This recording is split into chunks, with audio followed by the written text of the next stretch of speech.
The Obama administration strategy favored the Indian Pacific areas, often overlooking the Mediterranean basin.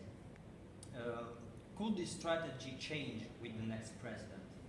Well, it's hard to say. Of course, our two leading candidates are quite different in their views on the role of America broadly in the world. I'm not sure I agree with the question that we didn't favor the Mediterranean basin. We still have the United States 6th Fleet in the Mediterranean, which is a very capable organization, the headquarters element. We're still deeply committed to Allied Forces South in Naples. And although we didn't probably have as many ships in the Mediterranean at any given time as we did 10, 15, 20 years ago, Mediterranean is still very important to us. And one of the reasons that perhaps the United States can spend less time in the Mediterranean and more time in the Middle East or in East Asia is because NATO has become much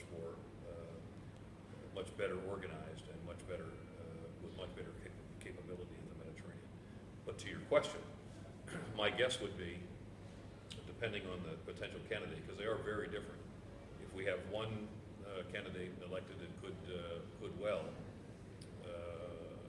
mean less American interest or American interest that would look in a different way, I think the other candidate's view would be strengthen American relationship with NATO, which would carry with it almost certainly greater emphasis on all of the environs of NATO, not just Central Europe, but obviously the North and again the South, which would mean the Mediterranean.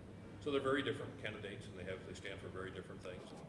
And I can't predict which one will be where they are at this point. But I think the one clearly in favor of NATO